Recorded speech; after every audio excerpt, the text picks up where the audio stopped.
No debería estar contando esto. Quizás sea demasiado tarde, quizás sea demasiado pronto, pero algo me empuja esta noche a abrir un cajón que llevo años manteniendo cerrado. Dentro hay fotografías amarillentas, notas tomadas en hoteles del Cairo, transcripciones de conversaciones con monjes coptos que me miraban con una mezcla de temor y compasión. ¿Por qué quieres saber?, me preguntó uno de ellos en el monasterio de Santa Catalina, en el Sinaí.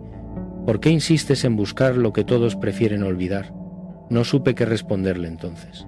Ahora, después de 50 años investigando, después de más de 100 países recorridos, creo que ya lo sé. Soy JJ Benítez y llevo toda mi vida intentando entender lo que realmente ocurrió hace 2000 años. Lo que voy a contarte no está en los evangelios que conoces. No está en las homilías dominicales ni en los catecismos.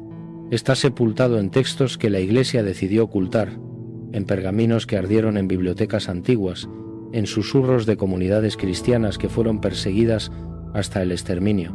Te advierto, si sigues escuchando, tu imagen de Jesús cambiará para siempre, porque el niño del que hablan estos evangelios prohibidos no es el niño manso y obediente que nos enseñaron. Es algo mucho más inquietante, mucho más real, y lo que me perturba, lo que me quita el sueño todavía hoy, es que quizá esos textos no mienten. Déjame empezar por algo que me ocurrió en el Cairo, en marzo de 1998. Había llegado persiguiendo un rumor, uno de esos rumores que los académicos rechazan de inmediato, pero que los viejos coptos susurran en las trastiendas de las librerías de viejo.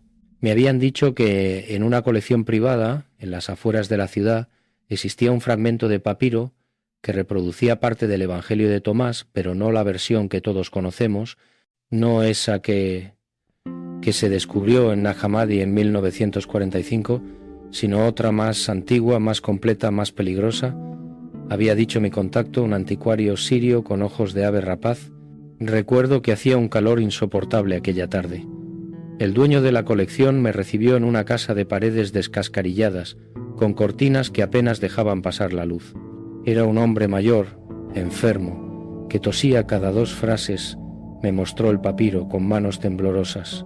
Estaba en copto, dialecto saídico, y aunque mi conocimiento de esa lengua es limitado, pude distinguir palabras clave: Jesús, niño, muerte, barro, pájaros. ¿Sabe lo que dice?, me preguntó el anciano. Sí, mentí. Y aún así, ¿quiere leerlo? Asentí. Me dejó fotografiarlo, pero con una condición: nunca revelaría su nombre ni su dirección. Hay gente que no quiere que esto se sepa, murmuró. Gente poderosa. Pensé que exageraba, que era uno de esos coleccionistas obsesionados con la conspiración. Pero años después, cuando intenté volver a contactarlo, me dijeron que había muerto y su colección había desaparecido. No quedaba rastro, literalmente nada. El Evangelio de Tomás, también llamado Evangelio de la Infancia de Tomás, es uno de los textos más antiguos que narra la niñez de Jesús.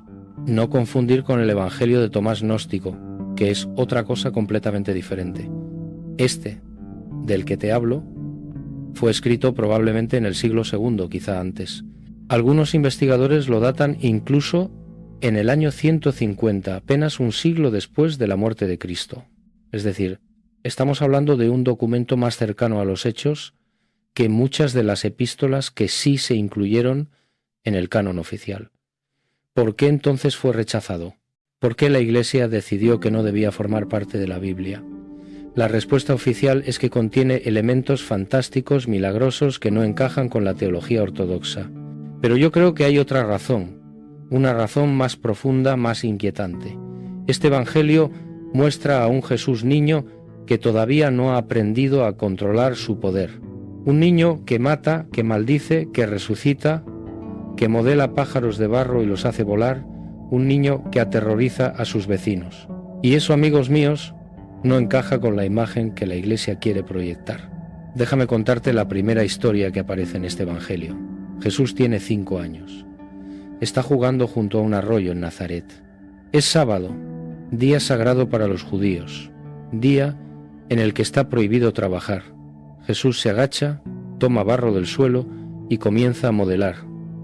Hace 12 pájaros, 12 gorriones perfectos. Un vecino que pasa por allí se escandaliza. Corre a buscar a José, el padre de Jesús. Tu hijo está profanando el sábado, le dice. Está trabajando, está creando. José se acerca molesto, preocupado. Ve los pájaros de barro alineados junto al arroyo. Se vuelve hacia Jesús, dispuesto a reprenderlo. Pero antes de que pueda abrir la boca, Jesús da una palmada y los pájaros echan a volar. Los 12 gorriones de barro se transforman en aves reales, vivas, que alzan el vuelo piando, desapareciendo entre los árboles. El vecino retrocede, pálido. José se queda inmóvil. Y Jesús sonríe. Una sonrisa que el texto describe como extraña. Esa palabra me perturba. ¿Qué tipo de sonrisa era?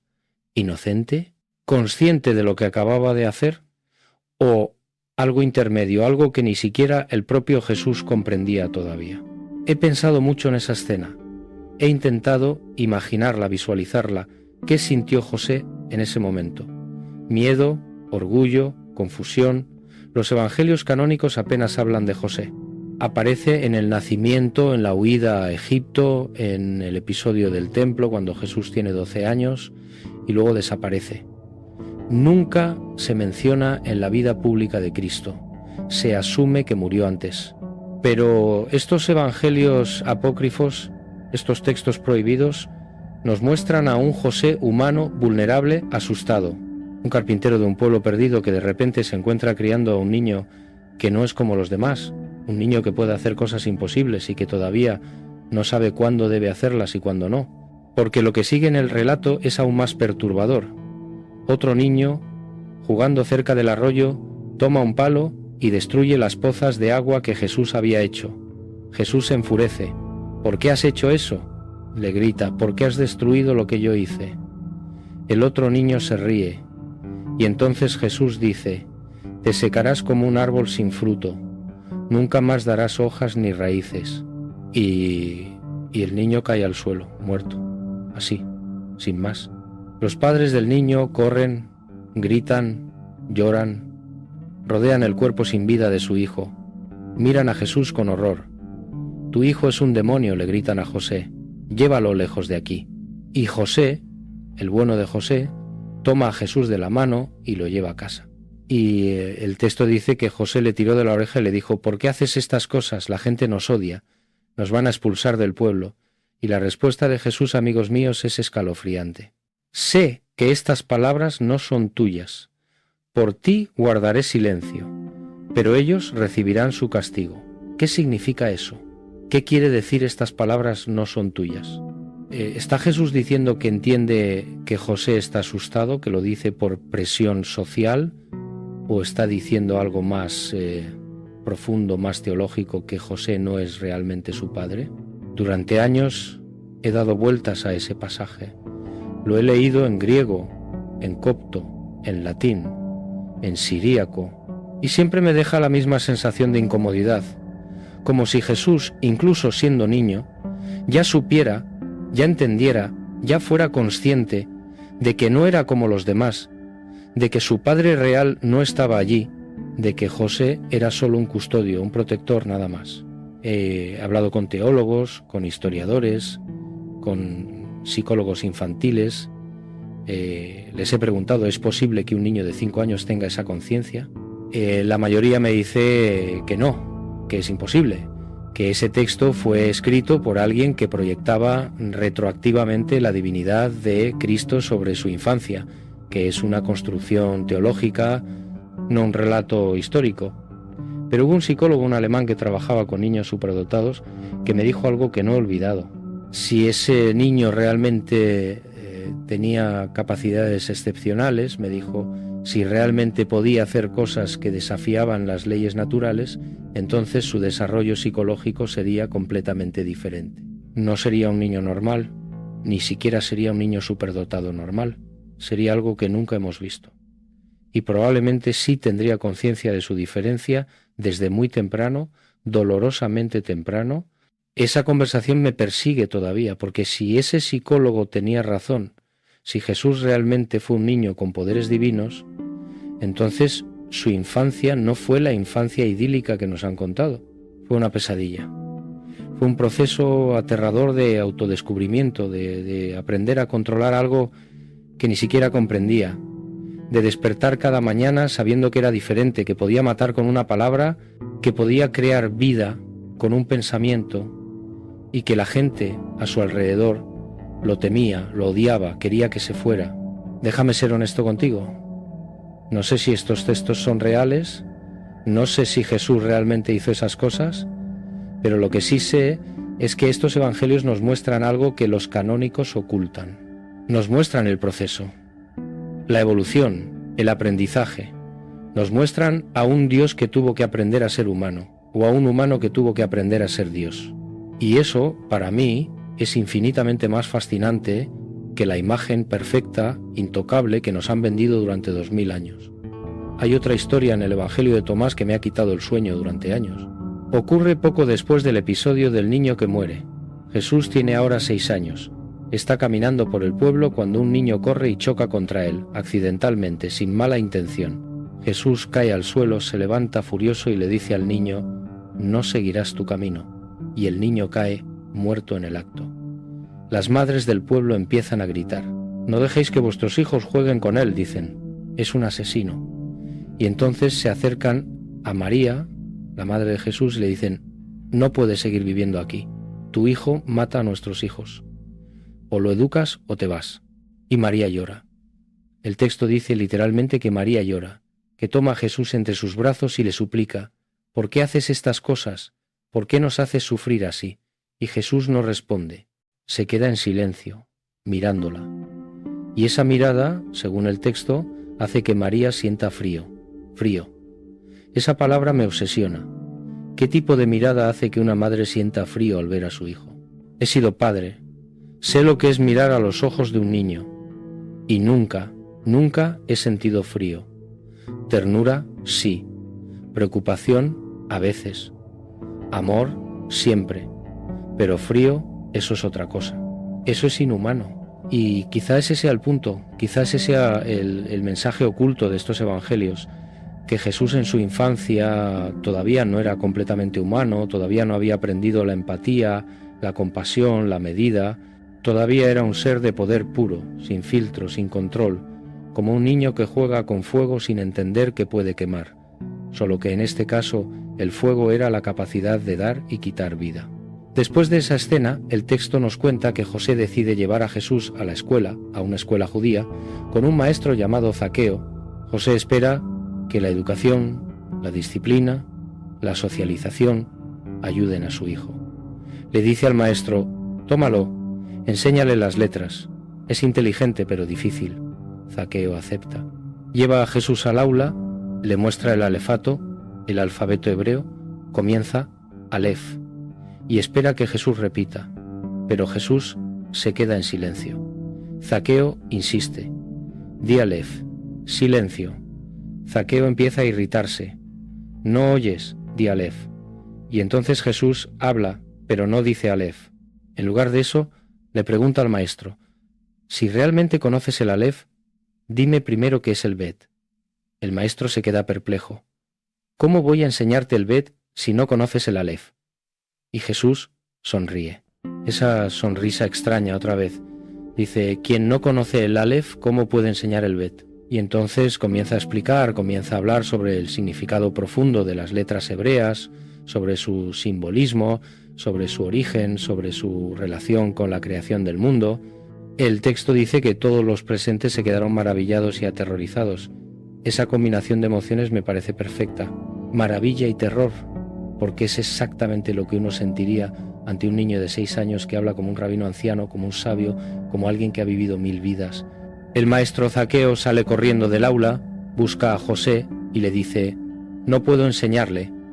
Él sabe más que yo, más que todos nosotros. No es un niño, es algo más». Y José suspira, porque ya lo sabe. Ya lo sabía desde el principio, desde que el ángel se le apareció en sueños y le dijo: «No temas tomar a María como esposa. El niño que lleva no es de origen humano». Pero una cosa es saberlo, en teoría, en un sueño, en una revelación mística, y otra cosa es vivirlo, es levantarse cada mañana y ver a ese niño desayunando, jugando, riendo, y saber que no es como los demás, que nunca lo será, que lleva dentro algo que tú no puedes comprender, y que ese algo A veces se manifiesta de formas aterradoras. He intentado ponerme en el lugar de José muchas veces. He intentado imaginar qué se siente al criar a Dios, y siempre llego a la misma conclusión. Debe ser agotador, debe ser una carga insoportable, debe producir una soledad absoluta, porque ¿con quién puedes hablar de esto? ¿A quién le cuentas que tu hijo mató a 2 niños con palabras? ¿Que tu hijo sabe cosas que no debería saber? ¿Que tu hijo te mira a veces como si viera a través de ti, como si leyera tus pensamientos, tus miedos, tus dudas? En el Evangelio árabe de la infancia, otro texto apócrifo que se conserva parcialmente, hay un pasaje que me pareció revelador. Cuenta que una noche José se despertó y encontró a Jesús sentado en el patio mirando las estrellas. José se acercó y le preguntó: ¿No puedes dormir, hijo? Y Jesús respondió, sin dejar de mirar el cielo: estoy recordando. ¿Recordando qué?, preguntó José. Y Jesús dijo: ¿De dónde vengo? José sintió un escalofrío. Quiso preguntar más, pero no se atrevió. Se quedó allí, de pie, mirando a ese niño de 7 u 8 años que hablaba de recuerdos imposibles. Y entonces Jesús se volvió hacia él y le sonrió. Una sonrisa cálida, esta vez humana, y le dijo: «No temas, padre, pronto lo entenderás todo». Pero José nunca lo entendió. Murió sin entenderlo. Murió antes de ver a su hijo convertido en el maestro itinerante que cambiaría el mundo. Murió pensando probablemente que había fracasado como padre, que no había sabido educar a ese niño, que no había sabido ayudarlo, y quizá ese sea el mayor dolor de toda esta historia, que José, el hombre más cercano a Jesús durante su infancia, nunca supo realmente quién era, nunca comprendió, nunca vio el cuadro completo, solo vio fragmentos, milagros incomprensibles, explosiones de poder, momentos de ternura seguidos de momentos de frialdad. Y tuvo que vivir con eso, tuvo que cargar con eso hasta el día de su muerte. Hay un detalle en el Evangelio de Tomás que siempre me ha conmovido profundamente. Después del episodio con el maestro Zaqueo, el texto cuenta que Jesús empezó a cambiar, poco a poco, como si algo dentro de él se hubiera despertado, como si hubiera comprendido. Cuenta que ya no mató a ningún niño más, que cuando alguien le insultaba simplemente se alejaba, que cuando alguien le golpeaba ponía la otra mejilla, literalmente, ya, desde niño. Y cuenta que empezó a resucitar a los que habían matado. Uno por uno fue a las casas de esos niños, llamó a sus puertas, y cuando las madres abrían con ojos llenos de odio y dolor, Jesús les decía: «Perdóname, no sabía lo que hacía, pero ahora sé», y tocaba los cuerpos de esos niños muertos y los resucitaba. Los textos dicen que las madres primero gritaban de horror, pensando que venía a hacer más daño, pero luego gritaban de alegría, de incredulidad, al ver a sus hijos despertar, al ver cómo se sentaban, cómo parpadeaban, cómo volvían a respirar, y esas madres que antes le odiaban empezaron a adorarlo, empezaron a decir que era un profeta, un santo, un enviado de Dios. Pero Jesús no quería adoración. El texto dice que se alejaba rápidamente, que volvía a casa, que se encerraba en su habitación y que María, desde fuera, podía oírlo llorar, llorar.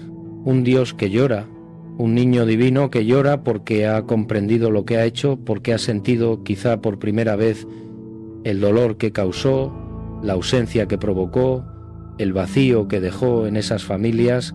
Y eso, amigos míos, es lo que hace que estos textos sean tan poderosos, tan humanos, tan reales. No nos muestran a un Dios perfecto que baja del cielo y se pasea por la tierra sin mancharse. Nos muestran a alguien que tuvo que aprender, que tuvo que equivocarse, que tuvo que cargar con la culpa, que tuvo que descubrir paso a paso dolorosamente qué significa ser humano y qué significa ser divino y cómo reconciliar ambas cosas. Déjame contarte ahora sobre otro evangelio apócrifo, uno menos conocido pero igualmente perturbador. Se llama el Evangelio del Pseudo Mateo. Fue escrito probablemente en el siglo VI, más tardío que el de Tomás, pero recoge tradiciones muy antiguas, tradiciones orales que circulaban entre las primeras comunidades cristianas. Este evangelio se centra principalmente en la huida a Egipto. Ya sabes la historia básica. Herodes ordena matar a todos los niños menores de 2 años en Belén. José recibe un aviso en sueños. Toma a María y al niño Jesús y huyen. Los evangelios canónicos dedican apenas unos versículos a esto. Mateo dice: «Y estuvo allí hasta la muerte de Herodes». Eso es todo. No sabemos cuánto tiempo, no sabemos dónde exactamente, no sabemos qué hicieron, pero el pseudo Mateo sí lo cuenta, y lo que cuenta es asombroso. Según este texto, el viaje a Egipto duró varios años. Jesús tenía probablemente entre 1 y 3 años cuando salieron de Belén y regresaron cuando tenía tal vez 5 o 6. Durante ese tiempo cruzaron el desierto, pasaron por diferentes ciudades egipcias y en cada lugar ocurrían cosas inexplicables. El texto cuenta que cuando llegaron a una ciudad llamada Sotinén, entraron en un templo dedicado a dioses egipcios. Había estatuas enormes, ídolos de piedra y bronce, y en el momento en que María cruzó el umbral llevando a Jesús en brazos, todas las estatuas cayeron, se derrumbaron, se hicieron añicos. Los sacerdotes del templo salieron corriendo, aterrorizados. El gobernador de la ciudad acudió, vio las estatuas destrozadas y en lugar de enfurecerse, se postró ante María, porque había escuchado las profecías. Había leído en los antiguos textos egipcios que vendría un día en que el verdadero Dios visitaría Egipto y que ese día todos los ídolos caerían. Isaías lo había profetizado siglos antes. He aquí que el Señor viene a Egipto montado en una nube ligera. Los ídolos de Egipto temblarán ante él. Y ese gobernador, un hombre llamado Afrodicio, según el texto, reconoció el cumplimiento de esa profecía. Pero lo fascinante, lo realmente asombroso es que el texto dice que Jesús no hizo nada, no movió una mano, no pronunció una palabra, simplemente estaba allí, y su sola presencia era suficiente para desmoronar los dioses falsos. He pensado mucho en esa imagen. Un bebé de 2 o 3 años, dormido quizá en los brazos de su madre entrando en un templo, y el poder que emana de él, inconsciente e involuntario, es tan grande que las estatuas de piedra se fracturan, se desintegran, como si la realidad misma no pudiera sostener simultáneamente la presencia de lo divino verdadero y las representaciones de lo divino falso. El texto continúa narrando otros episodios del exilio en Egipto. Cuenta que un día, en medio del desierto, María estaba agotada, tenía sed, no había agua. Jesús, que tendría tal vez 4 años, se bajó del asno en el que viajaban. Caminó unos pasos, golpeó el suelo con su pie y brotó un manantial, agua cristalina, abundante. María bebió, José bebió, y el manantial permaneció allí. El texto dice que hasta el día de hoy ese manantial sigue fluyendo y que los habitantes de esa región lo consideran sagrado. Ahora bien, ¿es esto real? ¿Existe ese manantial? He buscado, he preguntado, he recorrido el Sinaí y el delta del Nilo tratando de encontrar alguna tradición local que lo confirme. Y he encontrado cosas. No pruebas definitivas, pero sí tradiciones. Hay un lugar cerca de Matariya, en las afueras del Cairo, donde existe un árbol antiguo, un sicomoro, y junto a ese árbol un pozo. Los cristianos coptos de la zona aseguran que María descansó bajo ese árbol durante la huida a Egipto, que Jesús jugó allí y que el agua de ese pozo es milagrosa. Fui allí en 2003. Era un lugar modesto, no turístico. Solo un pequeño jardín rodeado de muros. El árbol estaba protegido por una reja. El pozo seguía fluyendo.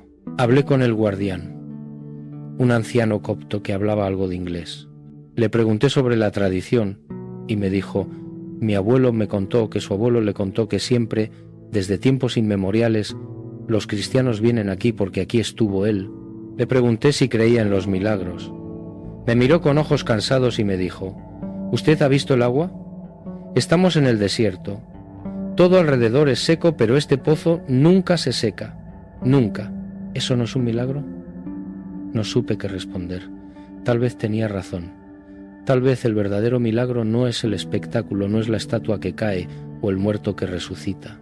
Tal vez el verdadero milagro es el pozo que sigue fluyendo, el árbol que sigue en pie, la memoria que se transmite de generación en generación, a pesar de las persecuciones, a pesar de los siglos, a pesar del olvido. El Pseudo-Mateo cuenta otra historia que me impactó profundamente.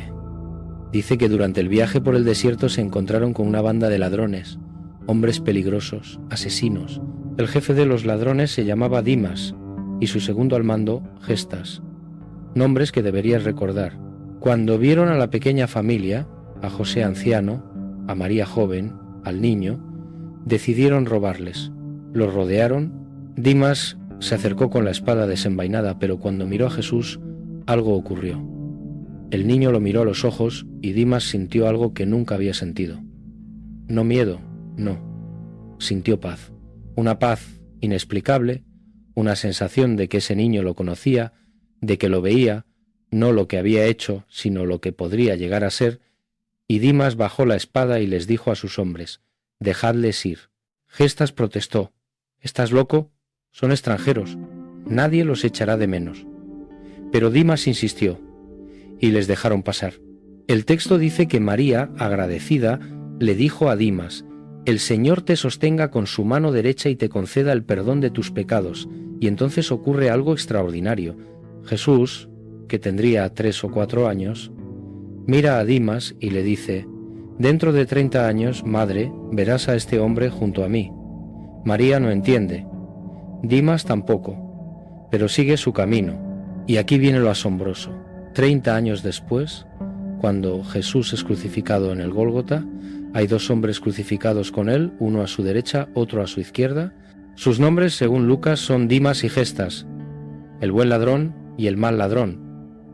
Y Dimas, desde su cruz, mirando a Jesús, de repente recuerda aquel día en el desierto, recuerda aquel niño, recuerda aquellos ojos, y dice: «Jesús, acuérdate de mí cuando estés en tu reino». Y Jesús le responde: «Hoy estarás conmigo en el paraíso».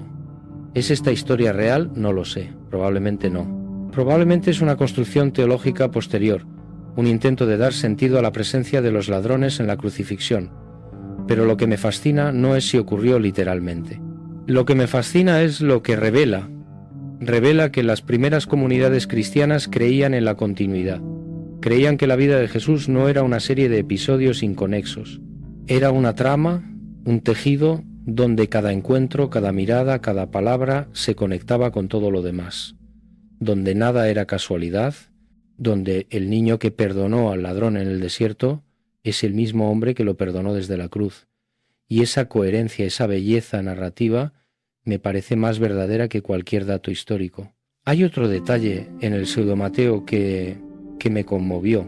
Cuenta que durante los años en Egipto, Jesús ayudaba a José en su trabajo de carpintero, que aprendió el oficio, que se manchaba las manos de serrín y resina, que se martillaba los dedos a veces, que sudaba bajo el sol, y que los clientes de José empezaron a notar algo. Las mesas que hacía Jesús no se rompían, las sillas no se tambaleaban, las puertas no se torcían con el tiempo, y algunos decían que era porque el niño era muy habilidoso, pero otros, los más perceptivos, decían que era porque sus manos bendecían lo que tocaban, que había algo en él que volvía las cosas más duraderas, más reales, más sólidas, como si su sola presencia estabilizara la materia, le diera permanencia.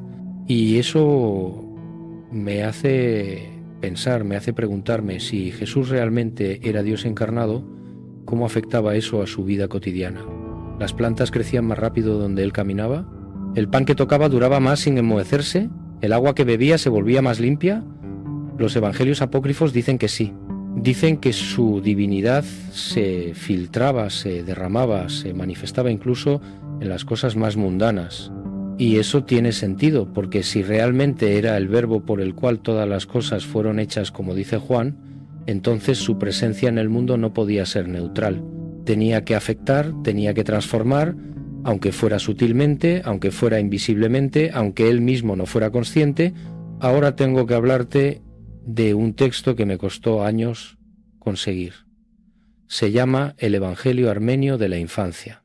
Existe solo en manuscritos antiguos en armenio clásico, que es un idioma que domino muy precariamente. Tuve que buscar traductores, tuve que viajar a Ereván, la capital de Armenia, en 2005. Tuve que sobornar a un bibliotecario para que me dejara fotografiar un códice del siglo XI que se guarda en la biblioteca Matenadaran, y lo que encontré allí me dejó sin palabras. Este evangelio contiene historias que no aparecen en ningún otro texto, historias únicas, y algunas de ellas son tan extrañas, tan perturbadoras, que entiendo por qué la Iglesia las suprimió. Una de esas historias ocurre cuando Jesús tiene 7 años y han regresado de Egipto. Están de vuelta en Nazaret, y un día Jesús está jugando con otros niños en las afueras del pueblo. Están jugando a la guerra, un juego típico de niños. Se dividen en dos bandos, se lanzan piedras, se persiguen. Jesús es el líder de uno de los bandos y en un momento dado uno de los niños del bando contrario le lanza una piedra que le da en la frente. Jesús sangra. Los otros niños se asustan. Piensan que se va a enfurecer, que va a matarlos como hizo antes con los otros. Pero Jesús no se enfurece. Se limpia la sangre con la mano, mira la sangre y dice en voz baja: también esto tendrá que ocurrir. Los niños no entienden. ¿Qué tendrá que ocurrir?, preguntan. Y Jesús responde: sangrar, mucho, hasta que no quede sangre. Los niños se quedan callados, no saben qué decir, y entonces Jesús sonríe y vuelve a jugar como si nada. Pero esa noche María encuentra a Jesús sentado en el patio, tocándose la frente donde le golpeó la piedra. Ya no sangra, ni siquiera hay herida, pero él sigue tocándose como si recordara, como si anticipara. María se sienta junto a él y le pregunta: ¿te duele? Y Jesús dice: ahora no, pero dolerá. Un día dolerá mucho. María siente un escalofrío, porque entiende, porque recuerda las palabras de Simeón en el templo cuando Jesús era un bebé. Simeón, el anciano profeta, que tomó al niño en brazos y le dijo a María: una espada atravesará tu alma. Y ahora, mirando a su hijo tocarse la frente, María comprende que esa espada no es metafórica, es real, es sangre, es dolor. Es la certeza de que este niño está destinado a sufrir. El texto armenio cuenta otra cosa. Dice que Jesús tenía pesadillas. Sí, has oído bien, pesadillas. Se despertaba gritando en medio de la noche y María corría a consolarlo, y él lloraba en sus brazos. Y ella le preguntaba: ¿qué soñaste, hijo? Y él respondía: no puedo decirlo, todavía no. Pero era oscuro y estaba solo y tenía miedo. Y María lo mecía, lo abrazaba, le cantaba canciones, igual que cualquier madre con cualquier niño, pero sabiendo en el fondo que esas pesadillas quizá no eran pesadillas, quizá eran memorias, memorias del futuro, visiones de lo que iba a ocurrir, del Getsemaní, del Gólgota, de las 3 horas de oscuridad, de la soledad absoluta en la cruz, del grito: Dios mío, ¿por qué me has abandonado? ¿Cómo vive un niño sabiendo lo que le espera? ¿Cómo juega, cómo ríe, cómo se permite ser niño? O tal vez no sabía. Tal vez solo tenía intuiciones, fragmentos, destellos de algo terrible que vendría, sin entender del todo, sin poder articularlo. Solo una sensación permanente de tristeza, de melancolía, como si llevara una carga invisible que nadie más podía ver. He leído testimonios de niños superdotados, niños con coeficiente intelectual superior a 200, y muchos de ellos describen exactamente eso: una tristeza inexplicable, una sensación de no pertenecer, de estar separados del resto, de ver cosas que otros no ven, de entender cosas que otros no entienden y de sentirse absolutamente solos por ello. Ahora multiplica eso por infinito.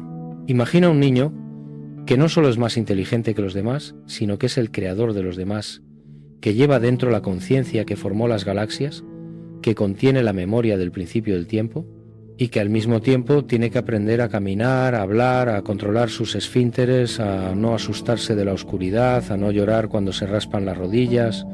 Es imposible, es una paradoja viviente, y creo que esa paradoja es lo que estos evangelios apócrifos intentan capturar torpemente a veces, con exageraciones, con fantasías, con elementos folclóricos, pero intentándolo, intentando responder a la pregunta que los evangelios canónicos evitan: ¿cómo fue la infancia de Dios? El evangelio armenio cuenta también sobre los maestros de Jesús. Dice que José, preocupado por la educación de su hijo, lo llevó a varios rabinos, uno tras otro, y con todos pasaba lo mismo. El rabino intentaba enseñarle. Jesús le hacía preguntas que el rabino no podía responder, y al final el rabino le decía a José: llévalo a otro, yo no puedo enseñarle nada. Hubo un rabino, según el texto, que se llamaba Jonatán. Era conocido por su sabiduría, por su paciencia. José le llevó a Jesús y le dijo: por favor, inténtalo. Mi hijo necesita aprender. Jonatán aceptó. Se sentó con Jesús y le preguntó: ¿qué quieres aprender? Y Jesús respondió: quiero entender el sufrimiento. Jonatán se quedó sorprendido. No era una pregunta típica de un niño de 8 o 9 años, pero intentó responder. Habló sobre Job, sobre el libro de Job, sobre cómo Dios permite el sufrimiento para probar la fe. Y Jesús lo escuchó en silencio. Y cuando Jonatán terminó, Jesús dijo: «Eso no es suficiente». «¿Cómo que no es suficiente?», le preguntó Jonatán, algo molesto. Y Jesús dijo: «Porque si Dios permite el sufrimiento solo para probar la fe, entonces Dios es cruel. Y yo no creo que Dios sea cruel». Jonatán se quedó sin palabras, porque tenía razón, porque esa es la contradicción central del libro de Job, porque es la pregunta que ningún teólogo ha podido responder satisfactoriamente en 2000 años. Y un niño de 9 años acababa de formularla con total claridad. Entonces Jonatán le preguntó: «¿Y tú qué crees?». Y Jesús respondió: «Creo que Dios sufre con nosotros, que el sufrimiento no es una prueba, es una consecuencia de la libertad, y que Dios no lo observa desde fuera, lo experimenta desde dentro». Jonatán sintió que algo dentro de él se rompía, porque esa respuesta era revolucionaria, era herética, era totalmente opuesta a la teología judía de la época, que veía a Dios como trascendente, separado, inmutable, y este niño estaba diciendo que Dios sufre, que Dios siente, que Dios está dentro del dolor, no fuera de él. Jonatán le dijo a José: «No puedo enseñarle, él me está enseñando a mí». Y José suspiró y se llevó a Jesús a casa. Esa noche, según el texto armenio, José habló con María, le dijo: «No sé qué hacer con él, no encaja en ninguna parte. Los niños le temen, los maestros le rechazan, los vecinos murmuran. ¿Qué voy a hacer de él?». Y María no respondió, porque tampoco lo sabía. Solo tomó la mano de José y se quedaron así, en silencio, mirando hacia el cuarto donde Jesús dormía, o no dormía, donde Jesús yacía despierto, mirando el techo, pensando pensamientos que ningún niño debería pensar, sintiendo cosas que ningún niño debería sentir, cargando un destino que ningún niño debería cargar. Hay un detalle en el Evangelio de la infancia, según Tomás, que me ha perseguido durante décadas. Ocurre cuando Jesús tiene aproximadamente 10 años. Está caminando con su madre por el mercado de Nazaret. De repente ven a una mujer llorando. María se acerca y le pregunta qué le ocurre. La mujer dice que su marido acaba de morir, que era joven, que era sano, que simplemente se derrumbó mientras trabajaba en el campo, que ahora ella está sola con 3 hijos pequeños, sin recursos. María la consuela, le dice que vaya al templo, que pida ayuda a la comunidad, pero la mujer sigue llorando. Y entonces Jesús se acerca, toca el hombro de la mujer y le dice: «No llores más, él volverá». La mujer lo mira, confundida. «¿Quién eres tú, niño?». Y Jesús no responde. Simplemente se da la vuelta y sigue caminando. María lo alcanza. Le pregunta: «¿Por qué le dijiste eso? Su marido está muerto». Y Jesús responde: «Lo sé, pero volverá». María insiste: «¿Lo vas a resucitar?». Y Jesús dice algo que me ha quitado el sueño: «No, él volverá por sí mismo». María no entiende, pero no pregunta más. Y 3 días después la noticia corre por todo Nazaret: «El marido de aquella mujer ha vuelto. Se despertó en la tumba, gritó. Lo sacaron, está vivo, débil, confundido, pero vivo». Y todos dicen que es un milagro, que Dios lo resucitó, pero nadie excepto María sabe que un niño de 10 años lo predijo y que ese niño dijo algo inquietante, que el hombre volvería por sí mismo. He pensado mucho en eso. ¿Qué significa por sí mismo? Significa que Jesús no hizo nada, que simplemente supo que ocurriría. O significa que Jesús activó algo en la realidad, una semilla, una posibilidad que luego se desarrolló naturalmente. Que los milagros de Jesús no eran intervenciones externas, sino liberaciones de potenciales ocultos. Que cuando Él sanaba, no imponía salud, sino que removía los bloqueos que impedían que el cuerpo se sanara a sí mismo. Eso explicaría por qué tantos de los milagros de Jesús adulto involucran tocar. Tocar al leproso, tocar al ciego, poner barro en los ojos, saliva en los oídos, como si el contacto fuera un canal, una transferencia, no de poder, sino de permiso, de acceso a una dimensión de la realidad donde la enfermedad no tiene dominio. Otro episodio del mismo Evangelio cuenta que Jesús empezó a hacer amigos. Finalmente, después de años de ser el niño raro, el niño temido empezó a ver otros niños que se le acercaban. No muchos, pero algunos. Niños curiosos, niños valientes, niños que no se asustaban de lo diferente. Uno de ellos se llamaba Judas. Sí, Judas. El texto no dice si es el mismo Judas que después lo traicionaría, pero el nombre está ahí. Y es inevitable pensar, inevitable preguntarse. ¿Fue su amigo de infancia? ¿Jugaban juntos? ¿Compartían secretos? ¿Y qué pasó después? ¿Cuándo se torció la relación? ¿Cuándo el amor se convirtió en resentimiento? El texto no lo dice, solo menciona el nombre, y deja que nuestra imaginación llene los huecos. Este Judas, el del Evangelio apócrifo, aparece en una escena específica. Dice que un día él y Jesús estaban jugando en un tejado en Nazaret. Como en muchos pueblos del Medio Oriente, los tejados son planos. Se usan para secar ropa, para dormir en verano, para tener privacidad, y los niños jugaban allí. Pero ese día Judas se acercó demasiado al borde, perdió el equilibrio, cayó. El texto dice que cayó desde una altura de 3 codos, aproximadamente 1,5 metros. No suena mucho, pero cayó mal. Se golpeó la cabeza contra una piedra. No se movía. Los otros niños gritaron, bajaron corriendo, llamaron a los padres y los padres subieron. Vieron a Judas inconsciente, sangrando, y vieron a Jesús en el borde del tejado mirando hacia abajo. Inmediatamente lo acusaron. «Tú lo empujaste», gritaron. «Lo mataste». Jesús bajó despacio, se acercó al cuerpo de Judas, se arrodilló junto a él y dijo en voz alta, para que todos oyeran: «Judas, levántate y diles quién te empujó».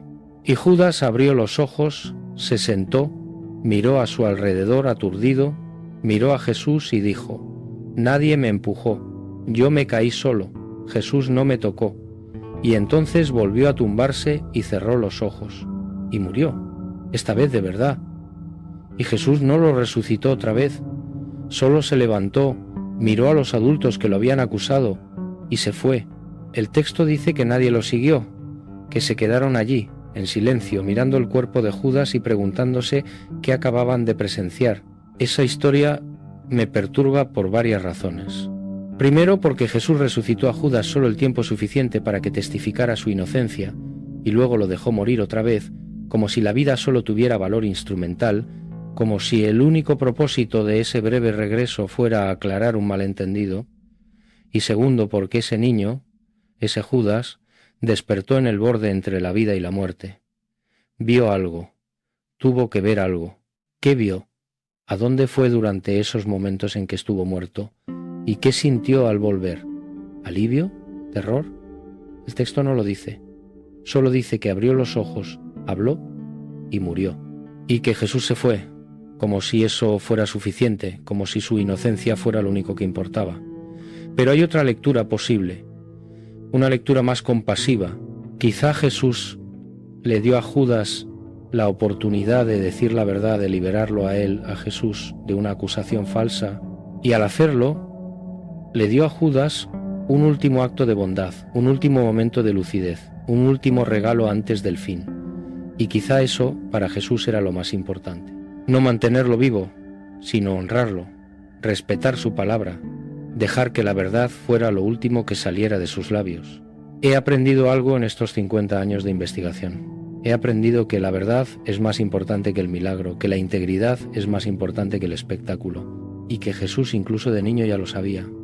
El Evangelio de Tomás cuenta que después de ese episodio Jesús cambió de nuevo, se volvió más callado, más retraído, pasaba horas solo, caminando por las colinas que rodeaban Nazaret. María se preocupaba, le preguntaba a dónde iba, y él respondía: a pensar. ¿A pensar en qué?, insistía María. Y Jesús decía: ¿por qué estoy aquí? ¿En qué debo hacer? María no sabía qué decir, porque ella también se lo preguntaba. Ella también, en las noches solitarias, cuando José dormía, se preguntaba: ¿para qué traje a este niño al mundo?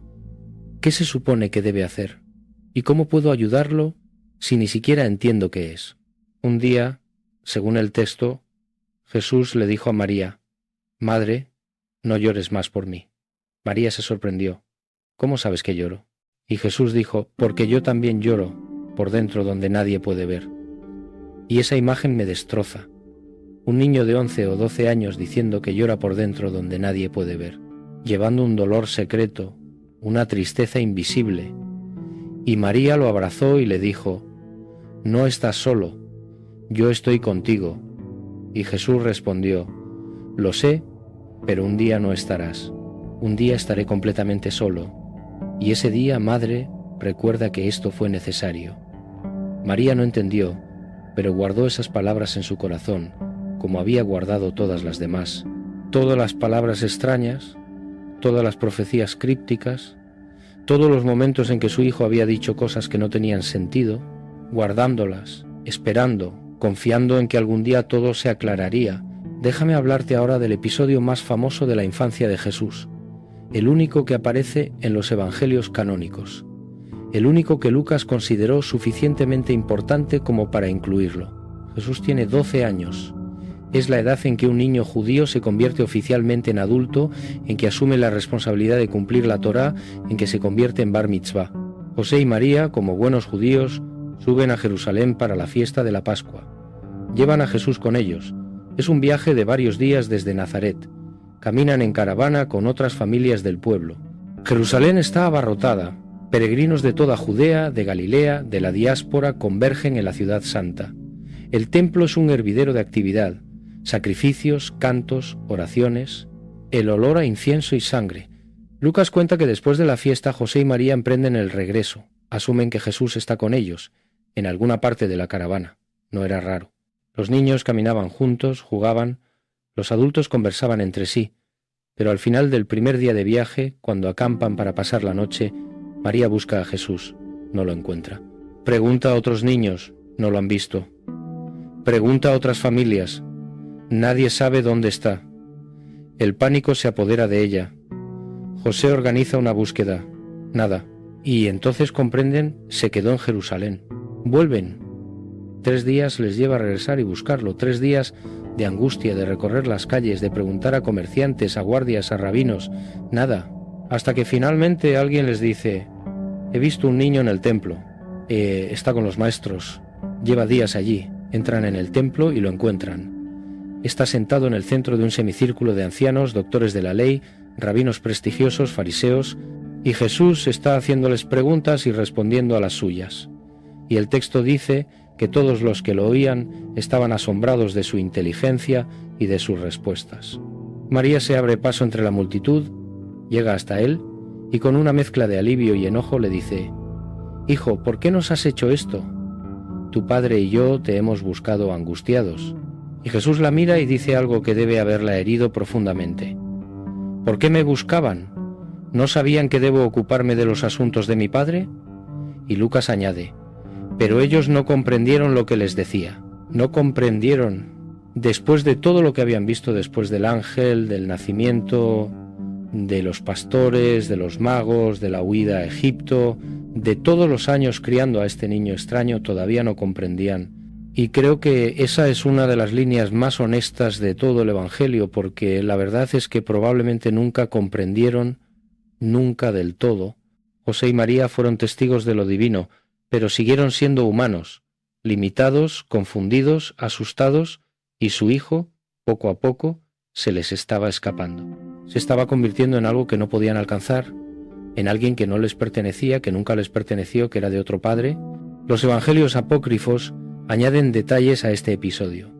El evangelio árabe de la infancia dice que cuando María y José encontraron a Jesús en el templo, uno de los rabinos le estaba preguntando sobre la resurrección. ¿Creen los saduceos en la resurrección?, preguntó el rabino. Y Jesús respondió: «Los saduceos dicen que no hay resurrección, pero se equivocan, porque Dios es el Dios de Abraham, de Isaac y de Jacob, y Dios no es Dios de muertos, sino de vivos». El rabino se quedó atónito, porque esa respuesta, palabra por palabra, es la misma que Jesús dará 20 años después cuando le hagan la misma pregunta, como si ya entonces a los 12 años tuviera perfectamente articulada su teología, su comprensión de la vida eterna, de la continuidad del ser más allá de la muerte. El mismo texto cuenta que otro rabino le preguntó sobre el Mesías: «¿Cómo reconoceremos al Mesías cuando venga?». Y Jesús respondió: no lo reconocerán, porque esperan un rey y él vendrá como un siervo. Esperan a alguien que destruya a los romanos, y él vendrá a destruir el pecado. Esperan poder, y él traerá amor. El rabino sonrió. Eres joven, idealista. Cuando crezcas comprenderás que el mundo necesita poder, no amor. Y Jesús dijo: el mundo siempre ha tenido poder. Y mira dónde estamos. El rabino dejó de sonreír porque tenía razón, porque el mundo estaba lleno de imperios, de ejércitos, de reyes. Y sin embargo estaba roto, estaba sangrando, estaba esperando algo diferente, algo que ningún poder humano podía proporcionar. Después de ese episodio, Lucas dice que Jesús volvió con sus padres a Nazaret y que estaba sujeto a ellos. Esa frase siempre me ha intrigado. Estaba sujeto a ellos, como si fuera un esfuerzo, como si tuviera que obligarse a obedecer, a someterse, a jugar el rol de hijo, cuando sabía que era más que eso. Y el texto añade: y su madre guardaba todas estas cosas en su corazón. Todas estas cosas. Todos estos momentos incomprensibles, todas estas palabras que hieren sin querer, todos estos indicios de que su hijo no es suyo, de que pertenece a otro, de que ella es solo una custodia temporal, y que pronto, muy pronto, él se irá. Y ella se quedará con las memorias, con las preguntas sin respuesta, con el dolor de haber criado a alguien que estaba destinado a morir. Los evangelios apócrifos dicen que después de ese viaje a Jerusalén, Jesús no volvió a hacer milagros públicos, que se volvió discreto, invisible, que ayudaba a José en la carpintería, que cuidaba de sus hermanos menores, que vivía una vida normal, o tan normal como él podía vivir, y que la gente de Nazaret poco a poco empezó a olvidar las historias extrañas de su infancia, a verlo solo como el hijo del carpintero, el joven callado, el que no se casaba, el que pasaba tiempo solo en las colinas. El raro sí, pero inofensivo. Y eso, creo, fue intencional. Creo que Jesús decidió esconderse, decidió apagar su luz, decidió esperar, porque sabía que no era el momento, que todavía tenía que madurar, que tenía que entender completamente qué significaba ser humano antes de poder enseñar a los humanos sobre Dios. Y durante 18 años, de los 12 a los 30, no sabemos nada, los evangelios callan, los apócrifos también, en su mayoría, hay rumores, leyendas, algunos dicen que viajó a la India, que estudió con maestros budistas, que aprendió técnicas de meditación, otros dicen que se unió a los esenios, esa comunidad ascética que vivía en el desierto junto al Mar Muerto, que aprendió sus rituales de purificación, sus interpretaciones místicas de las Escrituras. Otros dicen que simplemente trabajó como carpintero, que vivió una vida ordinaria, que esperó hasta que llegó el momento, hasta que Juan el Bautista apareció en el Jordán, hasta que todo cambió. Pero yo creo que esos 18 años fueron cruciales.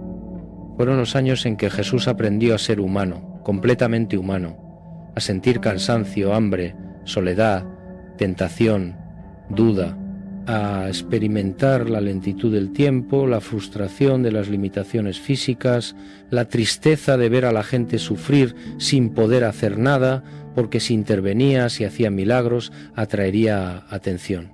Y todavía no era el momento.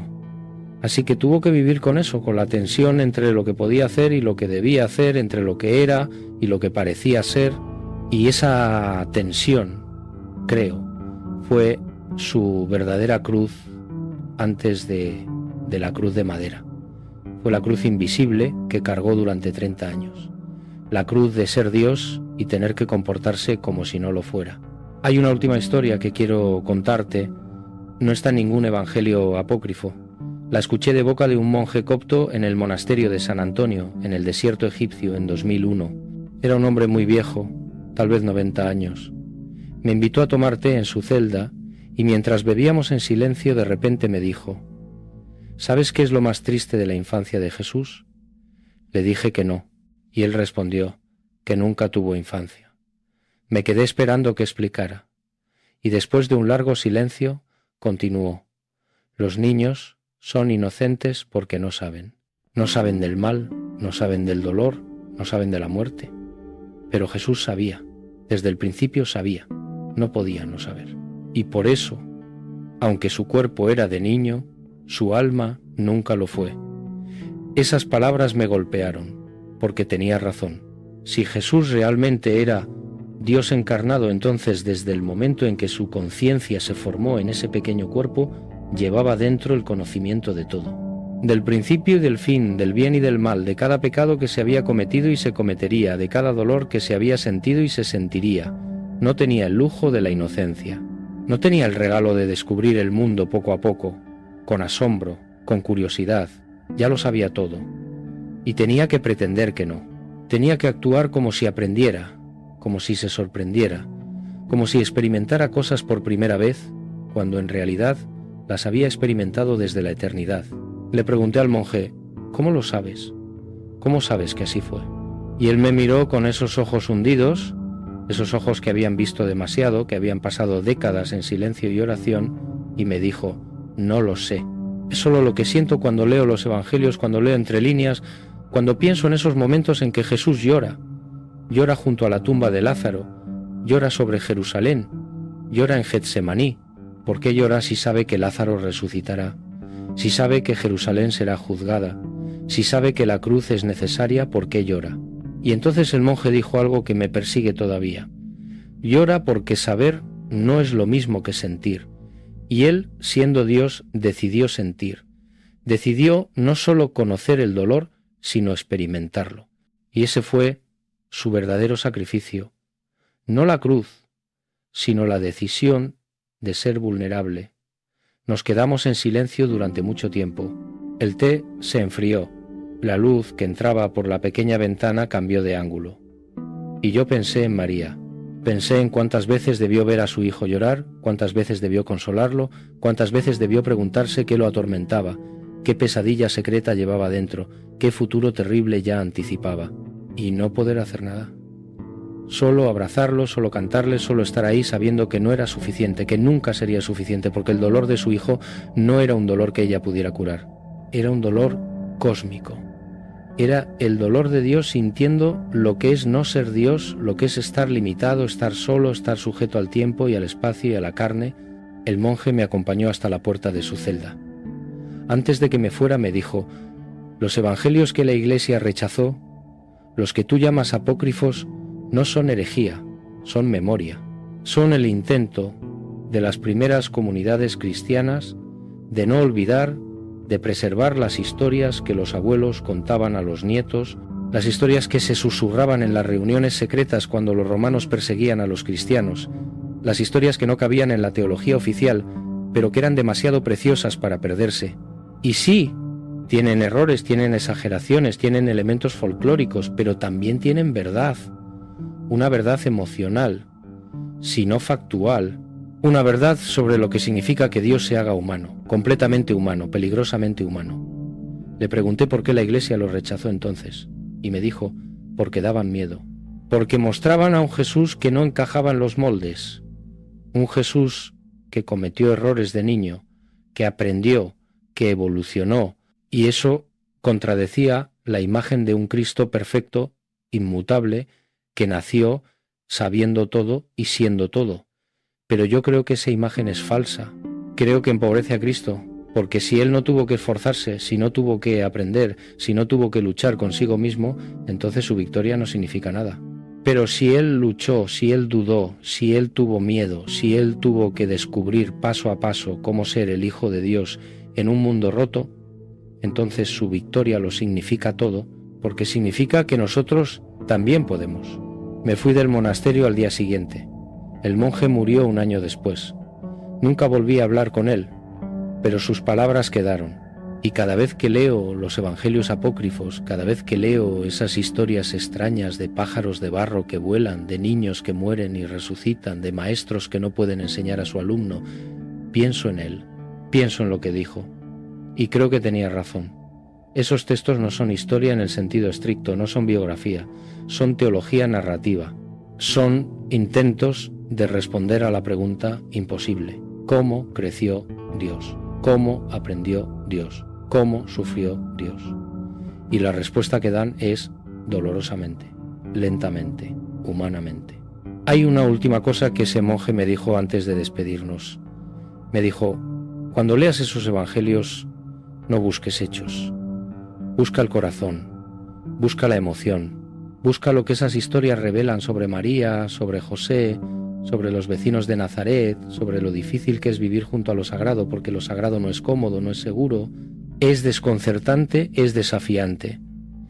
Y esos evangelios lo muestran que la familia de Jesús no lo entendió, que sus vecinos lo rechazaron, que incluso él mismo a veces parecía no entenderse a sí mismo. Y eso, hermano, es hermoso porque significa que él fue realmente uno de nosotros. No un actor divino jugando a ser humano, sino alguien que verdaderamente experimentó lo que es estar perdido, estar confundido, estar buscando. Estoy llegando al final de este relato y debo confesarte algo. Cuando empecé a investigar los evangelios apócrifos hace más de 40 años, lo hice con escepticismo. Pensé que iba a encontrar fantasías, leyendas, invenciones de comunidades creyentes que necesitaban llenar los vacíos de los evangelios canónicos. Y sí, encontré todo eso. Pero encontré algo más. Encontré humanidad. Encontré honestidad. Encontré el reconocimiento de que el misterio de la encarnación no es limpio, no es ordenado, no es teológicamente perfecto. Es complicado, es contradictorio, es a veces aterrador. Y esos textos, a pesar de sus imperfecciones, lo reconocen, lo abrazan, lo celebran. He pasado mi vida buscando respuestas, viajando a lugares remotos, consultando archivos polvorientos, hablando con eruditos y con místicos. Y la conclusión a la que he llegado es esta: no hay respuestas definitivas. No sobre la infancia de Jesús, no sobre esos años silenciosos, no sobre cómo fue realmente crecer siendo Dios y siendo humano al mismo tiempo. Pero hay indicios, hay susurros, hay textos que fueron preservados a pesar de la persecución, a pesar del tiempo, a pesar del olvido, y esos textos nos dicen algo importante. Nos dicen que las primeras comunidades cristianas no veían a Jesús como una figura distante, perfecta, intocable, lo veían como alguien que había sido niño, que había jugado, que había llorado, que había cometido errores, que había tenido que aprender, y que precisamente por eso podía entenderlos, podía sentir con ellos, podía ser verdaderamente Emmanuel, Dios con nosotros. No sé si Jesús realmente modeló pájaros de barro que echaron a volar, no sé si realmente mató a niños con maldiciones, no sé si realmente asombró a los rabinos en el templo a los 12 años, quizá sí, quizá no. Quizá algo de eso ocurrió, quizá nada. Pero lo que sí sé es que esas historias sobrevivieron porque decían algo verdadero, algo que resonaba, algo que hacía que la gente dijera, sí, así tiene que haber sido, así tiene sentido. Y quizá esa verdad emocional sea más importante que la verdad factual. Quizá lo que importa no es si ocurrió exactamente así, sino lo que revela sobre cómo las primeras comunidades entendían a Cristo como alguien que fue plenamente divino y plenamente humano. No mitad y mitad, no un híbrido, sino plenamente ambas cosas, con toda la tensión, toda la contradicción, todo el misterio que eso implica. Pienso en José, murió sin ver a su hijo convertirse en maestro, sin ver los milagros del adulto, sin ver la resurrección. Murió creyendo, probablemente, que había criado a un hijo problema, a un hijo que no encajaba, a un hijo que asustaba a los vecinos, a un hijo que era demasiado inteligente, demasiado extraño, demasiado diferente, y sin embargo siguió amándolo, siguió cuidándolo, siguió protegiéndolo, siguió siendo su padre, aunque ese niño no era su hijo biológico, aunque ese niño a veces parecía no necesitarlo, aunque ese niño miraba a través de él como si viera otra realidad. José se quedó. Y eso para mí es heroico, eso es amor. Amor sin comprensión, amor a pesar de la confusión. Amor que simplemente dice, estoy aquí, aunque no entienda, aunque tenga miedo, estoy aquí. Y pienso en María, que guardaba todas estas cosas en su corazón. Todos estos momentos imposibles, todas estas palabras hirientes, todas estas señales de que su hijo no era suyo, de que pertenecía al mundo, de que su destino era sufrir. Y ella guardaba y guardaba y esperaba sin saber qué vendría, solo confiando, solo amando, solo estando presente hasta el final, hasta la cruz, hasta ver a su hijo morir. Y entonces, finalmente entender entender por qué Gabriel le dijo que sería llamada bienaventurada, no porque su vida sería fácil, sino porque su vida tendría significado, un significado terrible y hermoso, el significado de haber traído a Dios al mundo y de haberlo criado y de haberlo dejado ir. Los evangelios apócrifos nos muestran ese proceso, nos muestran el camino, nos muestran que la santidad no es algo que caiga del cielo completamente formado, es algo que se construye día a día, error tras error, lágrima tras lágrima, y que Jesús, si realmente fue humano, tuvo que recorrer ese camino, tuvo que construirse a sí mismo, tuvo que descubrir quién era, tuvo que aprender a manejar lo que llevaba dentro, tuvo que encontrar el equilibrio entre el poder y la compasión, entre la justicia y la misericordia, entre la ira y el amor. Y le llevó 30 años antes de que estuviera listo, antes de que pudiera salir y decir, el reino de Dios está cerca, porque Él era el reino. Y tardó 30 años en construirlo en su interior, en su alma, en esa intersección imposible entre lo divino y lo humano. Si has llegado hasta aquí, si has soportado este relato que quizá te ha incomodado, que quizá ha desafiado lo que creías saber sobre Jesús, quiero decirte algo. No tengas miedo de las preguntas, no tengas miedo de las contradicciones, no tengas miedo de imaginar a Jesús de formas que no encajan en la teología oficial, porque Él fue real, fue humano, y lo humano es complicado, es hermoso y terrible, es vulnerable y poderoso. Y si Él realmente fue uno de nosotros, entonces tuvo que experimentar todo eso. Tuvo que ser niño, tuvo que jugar, tuvo que llorar, tuvo que aprender, tuvo que crecer. Y sí, probablemente tuvo que equivocarse, probablemente tuvo que herir sin querer, probablemente tuvo que cargar con la culpa y aprender de ella y convertirla en sabiduría y eventualmente en amor. Los evangelios apócrifos no son escritura, no son canon, no son técnicamente inspirados, pero son memorias, son ecos, son susurros de una época en que los testigos todavía vivían, en que los que conocieron a Jesús todavía contaban historias, en que la teología todavía no había aplastado la humanidad, y por eso son valiosos, son ventanas, son invitaciones, son puertas entreabiertas a un mundo que la Iglesia decidió cerrar pero que nunca desapareció del todo, porque hay hambre de entender, hambre de conocer al Jesús real, no al Cristo de los credos, no al Señor de los dogmas, sino al niño que jugó junto al arroyo, que hizo pájaros de barro, que lloró en las noches, que tuvo pesadillas, que tuvo miedo y que decidió, a pesar de todo, seguir adelante hasta el final. Te dejo con una última imagen. Es de un texto etíope muy tardío, probablemente del siglo X. No tiene valor histórico, pero tiene belleza. Dice que cuando Jesús tenía aproximadamente 15 años, una noche María lo encontró en el patio. Estaba mirando las estrellas, y María se sentó junto a él y le preguntó, ¿en qué piensas, hijo? Y Jesús dijo, pienso en todas las personas que sufren ahora mismo mientras hablamos, en todas las personas que tienen hambre, que tienen frío, que están solas, que están muriendo, y pienso que debería hacer algo, que debería ayudarlas, pero todavía no puedo.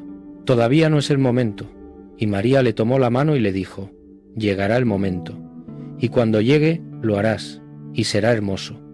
Y Jesús apoyó la cabeza en el hombro de su madre y lloró, y María lo abrazó. Y se quedaron así bajo las estrellas, madre e hijo, humana y Dios, juntos por un momento más, antes de que todo cambiara, antes de que el mundo lo reclamara, antes de que la cruz lo esperara. Esa imagen, creo, es la verdad de los evangelios apócrifos, no los hechos específicos, no los detalles, sino esa imagen. Un niño que llora porque siente el dolor del mundo, y una madre que lo consuela sabiendo que no puede salvarlo de su destino. Solo puede estar con él mientras dure, mientras pueda, y eso es todo lo que cualquiera de nosotros puede hacer. Estar, amar, esperar, y confiar en que al final todo tenga sentido, aunque ahora no lo tenga, aunque ahora duela, aunque ahora estemos perdidos. Al final todo se aclarará. Toda lágrima será enjugada, todo dolor tendrá propósito, y entenderemos por qué tuvo que ser así, por qué Dios tuvo que ser niño, por qué tuvo que sufrir, por qué tuvo que morir, para poder resucitar, no solo Él, sino todos nosotros con Él. Gracias por acompañarme en este viaje, por permitirme contarte lo que encontré, lo que descubrí, lo que todavía me perturba. Si quieres saber más, busca esos textos, léelos, no con la intención de creer o no creer, sino simplemente de sentir, de imaginar, de permitirte ver a Jesús no como una figura de mármol en un altar, sino como un niño de carne y hueso que caminó por las mismas calles polvorientas que tú y yo caminamos, que tuvo hambre y sed, que se rió y lloró, que amó y fue amado, y que decidió, consciente y libremente, darse a sí mismo, por ti, por mí, por todos nosotros, hasta el final. Y si estas historias te han movido, si te han hecho pensar, si te han abierto una puerta que no sabías que existía, entonces comparte este viaje. Háblalo con otros. Deja tu comentario, tu reflexión, porque estas historias, estos textos olvidados, solo siguen vivos si alguien los recuerda, si alguien los cuenta, si alguien se atreve a preguntarse, ¿y si hubiera más? ¿Y si la historia que nos contaron no fuera toda la historia? Hasta la próxima. No debería estar contando esto. Quizás sea demasiado tarde, quizás sea demasiado pronto, pero algo me empuja esta noche a abrir un cajón que llevo años manteniendo cerrado. Dentro hay fotografías amarillentas, notas tomadas en hoteles del Cairo, transcripciones de conversaciones con monjes coptos que me miraban con una mezcla de temor y compasión. ¿Por qué quieres saber?, me preguntó uno de ellos en el monasterio de Santa Catalina, en el Sinaí. ¿Por qué insistes en buscar lo que todos prefieren olvidar? No supe qué responderle entonces. Ahora, después de 50 años investigando, después de más de 100 países recorridos, creo que ya lo sé. Soy JJ Benítez y llevo toda mi vida intentando entender lo que realmente ocurrió hace 2000 años. Lo que voy a contarte no está en los evangelios que conoces. No está en las homilías dominicales ni en los catecismos. Está sepultado en textos que la Iglesia decidió ocultar, en pergaminos que ardieron en bibliotecas antiguas, en susurros de comunidades cristianas que fueron perseguidas hasta el exterminio. Te advierto, si sigues escuchando, tu imagen de Jesús cambiará para siempre, porque el niño del que hablan estos evangelios prohibidos no es el niño manso y obediente que nos enseñaron. Es algo mucho más inquietante, mucho más real, y lo que me perturba, lo que me quita el sueño todavía hoy, es que quizá esos textos no mienten. Déjame empezar por algo que me ocurrió en el Cairo, en marzo de 1998. Había llegado persiguiendo un rumor, uno de esos rumores que los académicos rechazan de inmediato, pero que los viejos coptos susurran en las trastiendas de las librerías de viejo. Me habían dicho que en una colección privada, en las afueras de la ciudad, los evangelios apócrifos nos muestran ese proceso, nos muestran el camino, nos muestran que la santidad no es algo que caiga del cielo completamente formado, es algo que se construye día a día, error tras error, lágrima tras lágrima, y que Jesús, si realmente fue humano, tuvo que recorrer ese camino, tuvo que construirse a sí mismo, tuvo que descubrir quién era, tuvo que aprender a manejar lo que llevaba dentro, tuvo que encontrar el equilibrio entre el poder y la compasión, entre la justicia y la misericordia, entre la ira y el amor. Y le llevó 30 años. 30 años antes de que estuviera listo, antes de que pudiera salir y decir, el reino de Dios está cerca, porque Él era el reino.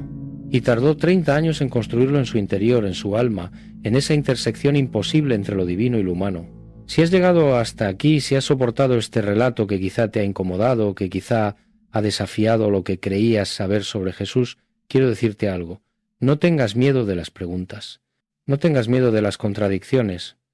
No tengas miedo de imaginar a Jesús de formas que no encajan en la teología oficial, porque Él fue real, fue humano. Y lo humano es complicado, es hermoso y terrible, es vulnerable y poderoso. Y si Él realmente fue uno de nosotros, entonces tuvo que experimentar todo eso. Tuvo que ser niño, tuvo que jugar, tuvo que llorar, tuvo que aprender, tuvo que crecer. Y sí, probablemente tuvo que equivocarse, probablemente tuvo que herir sin querer, probablemente tuvo que cargar con la culpa y aprender de ella y convertirla en sabiduría y eventualmente en amor. Los evangelios apócrifos no son escritura, no son canon, no son técnicamente inspirados, pero son memorias, son ecos, son susurros de una época en que los testigos todavía vivían, en que los que conocieron a Jesús todavía contaban historias, en que la teología todavía no había aplastado la humanidad, y por eso son valiosos, son ventanas, son invitaciones, Son puertas entreabiertas a un mundo que la Iglesia decidió cerrar, pero que nunca desapareció del todo, porque hay hambre de entender, hambre de conocer al Jesús real, no al Cristo de los credos, no al Señor de los dogmas, sino al niño que jugó junto al arroyo, que hizo pájaros de barro, que lloró en las noches, que tuvo pesadillas, que tuvo miedo y que decidió, a pesar de todo, seguir adelante hasta el final. Te dejo con una última imagen. Es de un texto etíope muy tardío, probablemente del siglo X. No tiene valor histórico, pero tiene belleza. Dice que cuando Jesús tenía aproximadamente 15 años, una noche María lo encontró en el patio. Estaba mirando las estrellas, y María se sentó junto a él y le preguntó: «¿En qué piensas, hijo?». Y Jesús dijo: «Pienso en todas las personas que sufren ahora mismo mientras hablamos, en todas las personas que tienen hambre, que tienen frío, que están solas, que están muriendo, y pienso que debería hacer algo, que debería ayudarlas, pero todavía no puedo. Todavía no es el momento». Y María le tomó la mano y le dijo: «Llegará el momento, y cuando llegue lo harás, y será hermoso». Y Jesús apoyó la cabeza en el hombro de su madre y lloró, y María lo abrazó. Y se quedaron así bajo las estrellas, madre e hijo, humana y Dios, juntos por un momento más, antes de que todo cambiara, antes de que el mundo lo reclamara, antes de que la cruz lo esperara. Esa imagen, creo, es la verdad de los evangelios apócrifos, no los hechos específicos, no los detalles, sino esa imagen. Un niño que llora porque siente el dolor del mundo, y una madre que lo consuela sabiendo que no puede salvarlo de su destino. Solo puede estar con él mientras dure, mientras pueda, y eso es todo lo que cualquiera de nosotros puede hacer. Estar, amar, esperar, y confiar en que al final todo tenga sentido, aunque ahora no lo tenga, aunque ahora duela, aunque ahora estemos perdidos. Al final todo se aclarará. Toda lágrima será enjugada, todo dolor tendrá propósito, y entenderemos por qué tuvo que ser así, por qué Dios tuvo que ser niño, por qué tuvo que sufrir, por qué tuvo que morir, para poder resucitar, no solo Él, sino todos nosotros con Él. Gracias por acompañarme en este viaje, por permitirme contarte lo que encontré, lo que descubrí, lo que todavía me perturba. Si quieres saber más, busca esos textos, léelos, no con la intención de creer o no creer, sino simplemente de sentir, de imaginar, de permitirte ver a Jesús no como una figura de mármol en un altar, sino como un niño de carne y hueso que caminó por las mismas calles polvorientas que tú y yo caminamos, que tuvo hambre y sed, que se rió y lloró, que amó y fue amado, y que decidió, consciente y libremente, darse a sí mismo, por ti, por mí, por todos nosotros, hasta el final. Y si estas historias te han movido, si te han hecho pensar, si te han abierto una puerta que no sabías que existía, entonces comparte este viaje. Háblalo con otros. Deja tu comentario, tu reflexión, porque estas historias, estos textos olvidados, solo siguen vivos si alguien los recuerda, si alguien los cuenta, si alguien se atreve a preguntarse, ¿y si hubiera más? ¿Y si la historia que nos contaron no fuera toda la historia? Hasta la próxima. No debería estar contando esto. Quizás sea demasiado tarde, quizás sea demasiado pronto, pero algo me empuja esta noche a abrir un cajón que llevo años manteniendo cerrado. Dentro hay fotografías amarillentas, notas tomadas en hoteles del Cairo, transcripciones de conversaciones con monjes coptos que me miraban con una mezcla de temor y compasión. ¿Por qué quieres saber?, me preguntó uno de ellos en el monasterio de Santa Catalina, en el Sinaí. ¿Por qué insistes en buscar lo que todos prefieren olvidar? No supe qué responderle entonces. Ahora, después de 50 años investigando, después de más de 100 países recorridos, creo que ya lo sé. Soy JJ Benítez y llevo toda mi vida intentando entender lo que realmente ocurrió hace 2000 años. Lo que voy a contarte no está en los evangelios que conoces. No está en las homilías dominicales ni en los catecismos. Está sepultado en textos que la Iglesia decidió ocultar, en pergaminos que ardieron en bibliotecas antiguas, en susurros de comunidades cristianas que fueron perseguidas hasta el exterminio. Te advierto, si sigues escuchando, tu imagen de Jesús cambiará para siempre, porque el niño del que hablan estos evangelios prohibidos no es el niño manso y obediente que nos enseñaron. Es algo mucho más inquietante, mucho más real, y lo que me perturba, lo que me quita el sueño todavía hoy, es que quizá esos textos no mienten.